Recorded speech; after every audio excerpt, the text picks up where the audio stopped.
Hi there, Chris here from IELTS Advantage with another week and another mini course. So one of the most effective ways to improve your overall IELTS scores is to improve your grammar. Grammar accounts for 25% of your total writing mark, 25% of your total speaking mark, and it's also important for reading and listening as well. So in order to help you guys as much as possible, what we're going to do this week is we're going to do a 3-day mini grammar course. So let's have a look at what we're going to be doing this week. So day one, we're going to look at how grammar actually affects your score because as I already mentioned, it's 25% of your total writing and your total speaking score, but it also can affect other areas as well, other unexpected areas. So we'll talk about that, and we'll talk a lot about how the examiners think about grammar and what they're looking for, especially for the writing test. And we'll also talk about a lot of myths surrounding grammar. So we'll talk about mistakes and how that affects your score, structures, tenses, complex sentences, simple sentences, all of those different things, because there's a huge number of myths surrounding grammar, as there are in other parts of the test as well. So in order to understand what to do, you need to understand what not to do first. So we'll be looking at that today. Day two, we've got a lot of requests for help with simple versus complex sentences. What is the difference between those? How do you make complex sentences? How do they affect your score? So we'll be looking a lot about that. Not tomorrow, Wednesday. So Wednesday at midday on Facebook here, we'll be having a look at that live. And then on day three, which is Friday at about 11 a.m., we'll do it a little bit earlier on Friday, we're going to look at a grammar improvement plan. So this is a plan that you can use at home for free by yourself, and you can work on improving your grammar. So we'll give you that. It's a very simple strategic plan that you can use. So we'll give you that on Friday. Okay, so without further ado, let's have a look at how grammar actually affects your score. So it's 25% of speaking, 25% of writing. Let's have a look at writing. So here we have task achievement, 25%, coherence and cohesion, 25%, lexical resource, which is vocabulary, 25%, and grammatical range and accuracy, which is 25%. So these are the things that the examiners are going to be thinking about when they're looking at your task 1 and task 2 writing. So a very, very common thing that we see is a student might have band 7 task achievement. They've answered the question pretty well. Their coherence and cohesion is at around a band 7, and their vocabulary is at around band 7. What we see a lot is with grammar, it might be at a band 6. So what a lot of students think is, if I get these 3 at a band 7, it doesn't matter if my grammar isn't that good, because I'm going to get a band 7 overall. Wrong. That's probably not going to happen. Let me explain why that probably will not happen. So if you are getting a band 6 for grammar, that means you're making a lot of grammar mistakes. Like pretty much every sentence has some sort of grammatical error in it. And what happens is, if you're reading someone who is at a band 6 level, their writing is quite difficult to understand because there are many grammatical mistakes in it. There could be some major mistakes, but there's going to be a lot of small mistakes there. So what happens is, someone who is at a band 6, their coherence and cohesion, it can actually cause your coherence and cohesion to drop down to a band 6 as well. Why is that? Because coherence means, can you read the essay or can you read the task 1 response and understand what it's saying? Is it clear? Is it easy to understand? If your grammar is at a band 6, it can cause the essay to drop down. Also, if your grammar is poor, you can also start making a lot of vocabulary mistakes. All right, so if you don't understand how the word operates in a sentence, then it can lead to even more grammar mistakes. Sometimes it can also lead to the examiner looking at your task 2 or your task 1 response and just not knowing whether you answered the question or not because of grammatical errors. That's rare. More common is these two. So it's very common for grammatical range and accuracy to cause people to get a 6.5 overall, because they're getting a 6 for grammar, but then it might bring one of these two or both down to that level. So that's one of the reasons why 6.5 is a very, very, very common score. And there could be many, many reasons for that, but for a lot of people, it is related to grammar. So that's what we're going to work on this week to help you, because if your grammar is going to go up to this level, then you're more likely to be getting a 7 or above. If you want to get a 7, you should be aiming for all of these across the board to be at a 7, because you don't know what's going to happen on exam day. If you want a band 8, aim for all of them to be at a band 8. You shouldn't go in and think, I might get away or I might be lucky. You know, try and move everything up to the level that you're aiming for, and then, you know, you'll get the score that you need on exam day. So, what are the examiners looking for when it comes to grammar? It's really important that you understand this. Hopefully this is quite clear. I've made this like a seesaw, all right? So I'm sure in playgrounds where you live, you have, you know, one kid here and one kid here, and it's like a little seesaw, and it goes like this. This is here for a reason. So the examiner is looking for two principal things, and they're related, all right? And that's why we have the seesaw. One is range, so range of structures, range of tenses, range of complex sentences, range, you know, simple sentences, complex sentences, compound sentences. So that's one of the things that they're going to be looking for. However, the other thing that they're going to be looking for is accuracy, all right? How many mistakes are you making? One of the ways that they will look at that is error-free sentences. An error-free sentence is exactly how it sounds, is a sentence with no grammatical errors in it, completely free of any errors whatsoever related to grammar. And the more error-free sentences you have, in general, the higher the score that you're going to get. But why do we have this seesaw? Why is there a relationship between this? Because what happens to a lot of students, and the reason why they get a band 5 or a band 6 for grammar, is they put too much emphasis on range. So they try and really increase the complexity of their sentences, include lots and lots of complex sentences and complex tenses and a huge wide range of tenses and structures and everything. And when they try and do that, their accuracy goes down, all right? So it doesn't matter if you have this massive wide range of tenses and complex sentences and structures, if you're making lots and lots and lots and lots of mistakes. So in general, as students try and increase complexity, their accuracy will go down. And that's why we have the seesaw here. And the interesting thing about this is, for most students, there's nothing wrong with their range. Because as you write an essay, you're going to be using a variety of structures and a variety of tenses and a mix of simple and compound and complex sentences. That normally takes care of itself. What the thing that students really struggle with, and the reason why like 95% of students fail to get the score they need in grammar, is because of accuracy. Just making too many mistakes. And this is the thing that's very obvious whenever you get, you know, a student's work.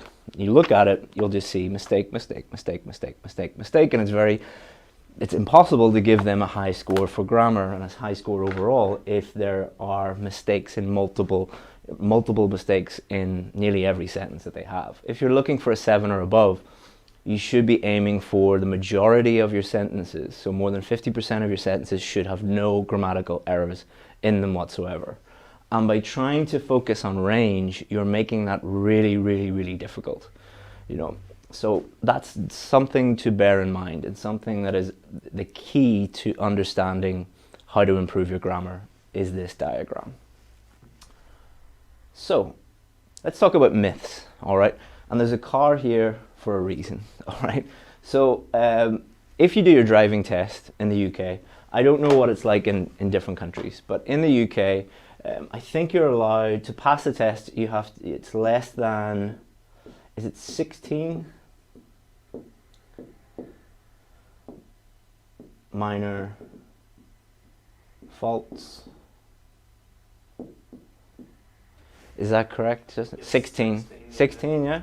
So you can make less than 16 minor faults on the driving test. A minor fault is something like not checking your mirror or crossing your hands or something like that.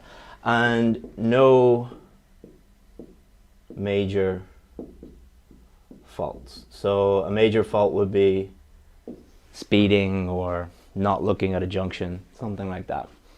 And this is not exactly the same, but very, very, very, very close to how the IELTS test is marked in terms of grammar. Myth number one, your grammar must be perfect. That's wrong, all right? In order to get a band 7, you can actually make quite a few small grammar mistakes. In the same way that if you were doing the driving test in the UK, you could make like 15, how many did I make? 9, I think. I think I had 9 minor faults and I still passed. No major faults, which we will get onto in a second, but it's very, very similar to the IELTS writing test, and especially the speaking test. In the speaking test, you can make quite a few grammatical errors and grammatical mistakes and still get quite a high band score. Now, does that mean that you can make, you know, lots and lots and lots of mistakes and still get a high score? No, but IELTS realize that you are an English learner. You will make mistakes. Even someone at a band 9 does make little mistakes from time to time. They're just slips, but they are there. So often you will show a student a really good essay, like a band 9, band 8 essay, and they'll look at it and they'll see a couple of small mistakes and they'll say, oh, that's terrible, they made a small mistake, that's a band 5. That's not the way to think about it, especially for the speaking test. If you try and be perfect, your fluency is going to really suffer and you won't be able to actually speak because you will be thinking of the perfect sentence and it will just destroy your fluency. With the writing test, if you are trying to aim for perfection, you're never going to get there. Even a band 9 student is never really going to get perfect grammar. You're not aiming for perfection. You're aiming to use grammar as a tool to help you clearly communicate through writing. So don't aim for perfection. Try and improve your grammar as much as you can and minimize mistakes as much as you can, but only as much as you can. Remember this little analogy for the driving test. And you should also try and avoid major grammatical errors. So what are major grammatical errors? Major grammatical errors are errors that stop the reader or the person listening understanding what you mean. Smaller grammatical errors like countable, uncountable nouns mistakes, preposition mistakes, article mistakes, they can all count up. But if you're only making a couple of them in your whole essay, or a few of them during your whole speaking test, not such a big deal because they don't affect communication. Myth number 2, you must use as many different structures as possible in order to get a high score. This is not true, all right? So again, using the analogy of the driving test. When you're doing the driving test in the UK, they take you out onto public roads and you're going to be turning left, you're going to be turning right, you're going to be going down two-way roads, one-way roads, you're going to be at T-junctions, you're going to be at level crossings, you're going to come across a whole range of different scenarios. So you don't immediately begin the driving test and start going left and right and doing all these crazy things, because you naturally will be doing them throughout the course of I think it's like a 40-minute test or a 30-minute test. The same is true when you're doing the speaking test. You will naturally use a range of different structures because you're going to be speaking for about 15 minutes. In the writing test, you're going to be using naturally a range of different structures. So you shouldn't focus on that. You should focus on answering the questions, and you will naturally use a range of structures in exactly the same way as in the driving test. You just follow what the examiner says, go where they want you to go, and you will naturally do that. But you focus in the driving test on minimizing mistakes, not making any major mistakes, not making any minor mistakes, or as few minor mistakes as possible. So what happens is, if you try and use as many different structures as possible, 2 things happen. A, you don't answer the question. Try doing that even in your native language. Try like just writing an essay or writing a letter or an email to someone, and try and use as many different grammatical structures as possible. Like it's like something, a challenge you would set for yourself or something like that, a silly challenge. but it's just really difficult to do. You will naturally do that. You will naturally use a range of structures. Focus more on accuracy. Myth number 3, you must use as many different tenses as possible. This happened actually on Friday. I was working with one of my VIP students and I asked her a really simple question. What's your job? And she started talking about her job, just saying, I work here, and explaining what she did. And that was all fine. Her fluency was great, her pronunciation was great, her vocabulary was great, her grammar was great. And then she stopped and started going on about, but in the past, when I was a little girl, I wanted to be this. And then she started talking about, and in the future, I want to be this. And her fluency started going downhill.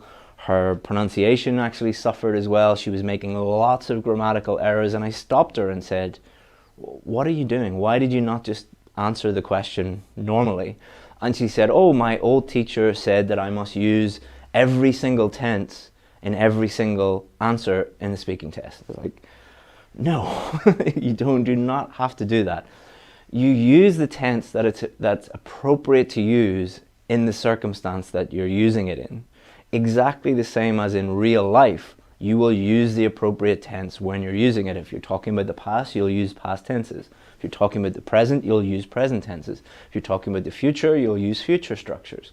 So don't go into the test thinking, I need to use as many different tenses as possible. Just go into the test thinking, I need to clearly communicate with the examiner and answer the questions effectively. And very much like number 2, you will use a range of different tenses, especially in the speaking test. They will ask you questions about the past, questions about the future, questions that ask you to connect the past to the present. So you're going to be naturally using all of those different tenses. So don't go in thinking that it's a tenses competition. It's a speaking test. Myth number 4, all of your sentences need to be complex. And if you don't have every single sentence, if it's not complex, you're not going to get a high score. Again, not true. It's not a test of how many complex sentences or how long you can write a sentence. It's in the writing test, can you clearly answer the question, clearly communicate in writing? Speaking, can you clearly communicate with the examiner through opening your mouth and words coming out? Some sentences will be simple, some of them will be compound, some of them will be complex. As long as you're displaying a range of different sentences, you'll be fine. Again, focus on accuracy.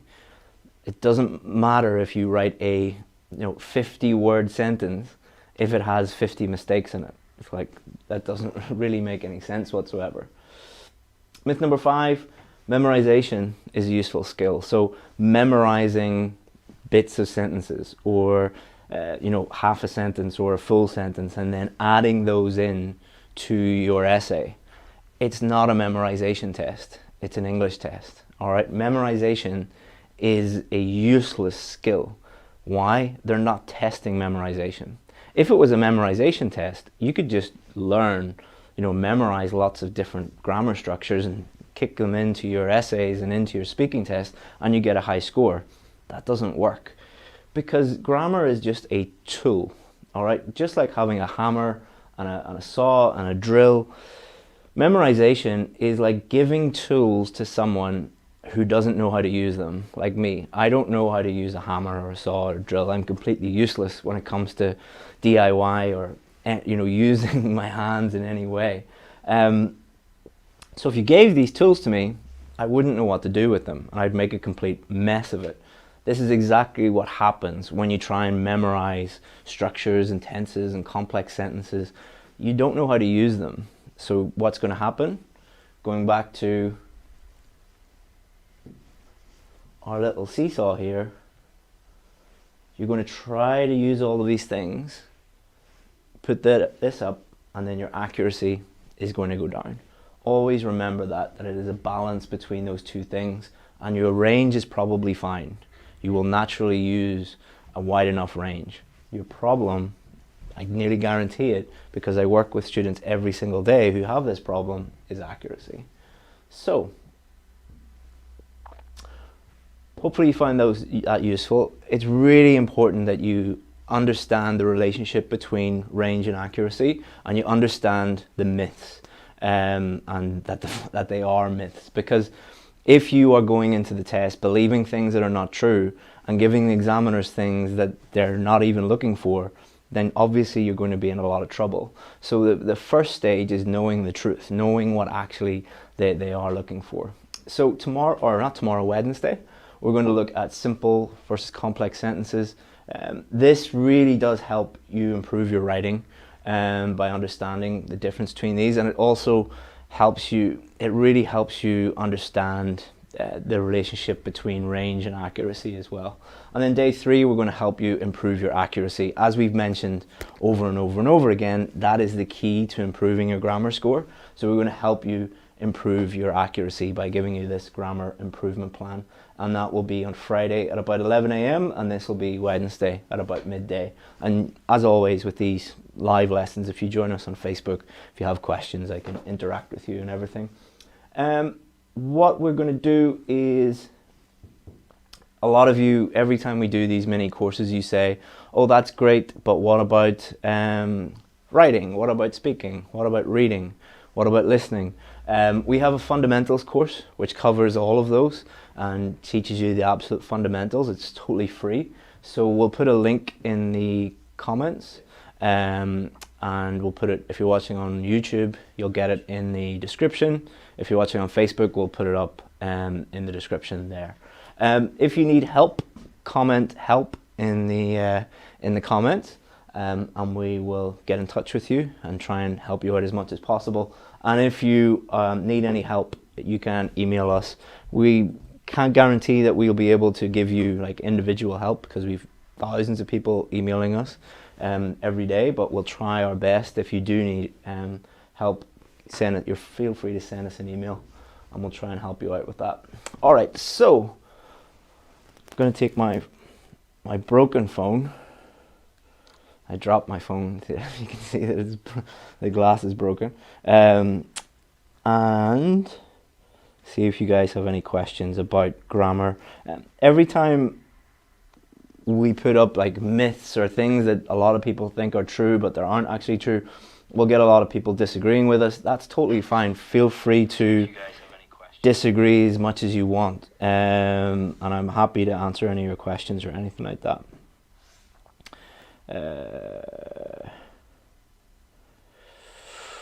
Banjo says, Chris, we need example sentences reflecting component of each teaching. There will be on Wednesday, we'll be doing, so day 2, we're doing simple and complex sentences. I'm going to put up a lot of example sentences, not so that you can copy them, but so that you can learn from them and see exactly what I mean. So we'll do that. Let me see. A lot of you need help, so you're saying help. That's fine. We'll get in touch with you. We'll send you a message. And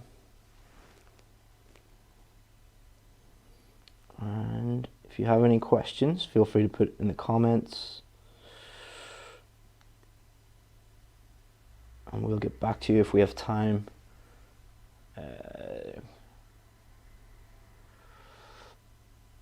A lot of you are saying need help with punctuation. We will be showing you how to improve every aspect of your grammar on day 3. So we're going to give you that grammar improvement plan.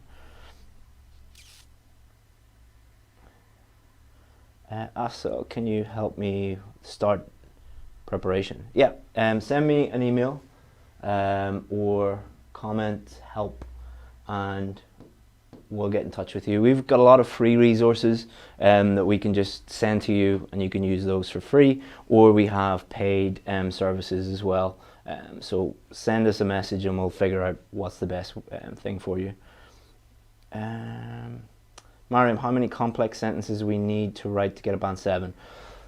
That's the wrong way to think about it. You shouldn't go into the test thinking, I need to write X number of complex sentences, because you're just making it way more difficult than it needs to be.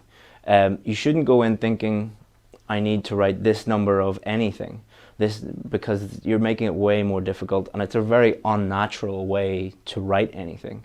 So you should go into the test thinking, principally, I need to answer the question, and I need to use grammar in a way that is clear and is accurate. And you will naturally use a range of simple, compound, and complex sentences by doing that. And we'll talk more about that on Wednesday.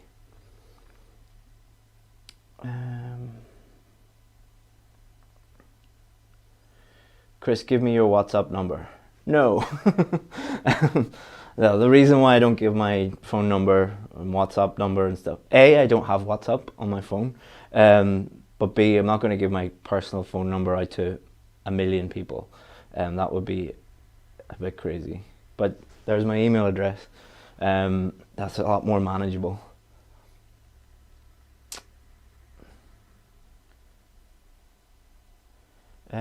Do the quality of ideas increase the marks? It depends what you mean by quality. The two things that you should be thinking about when you're thinking of ideas, or a few things you should be thinking about. Number one, is it relevant to the question? Number two, does it answer the specific question? And number three, can you develop it by explaining how it answers the question and support it with examples? Those are the things you should be thinking about. There's no hierarchy of ideas. It's not like if you use this idea you'll get a band 9, if you use this idea you'll get a band 7, and if you use this, that's not the way it works. Like, there are 100 ideas that could get you a band 9. Like, it depends what you do with those ideas. Mohammed, could you suggest a book for IELTS grammar? There's a book by, I think, Raymond Murphy, so M-U-R-P-H-Y, Murphy. If you go to Amazon or whatever you use in your country, I think he has intermediate grammar, upper intermediate grammar, advanced grammar. Those books are good. However, grammar books, most people, they're good to refer to the grammar, but they're not actually going to help you improve your grammar. And we'll talk about that on Friday. Because you need to be practicing, you need to be getting feedback in order to really improve your grammar. And obviously a book doesn't really do that. Do you have review centers here in the Philippines? No, I don't. We're 100% online because we believe that online education is much better than being in a face-to-face classroom with 30 or 40 other students.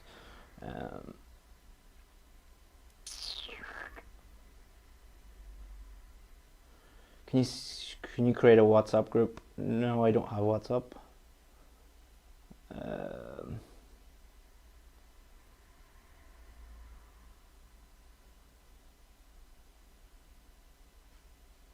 All right, so thank you very much, guys. I'm going to leave it there. I know a lot of you have questions that I couldn't get to. Just time, as always. We've got a lot of people wanting to get in touch with us and not enough time, but thank you very much. And hopefully you enjoyed that. And on Wednesday, we will have lesson 2. And then Friday, lesson 3. Thank you very much, guys. And if you need anything, feel free to get in touch. Bye-bye.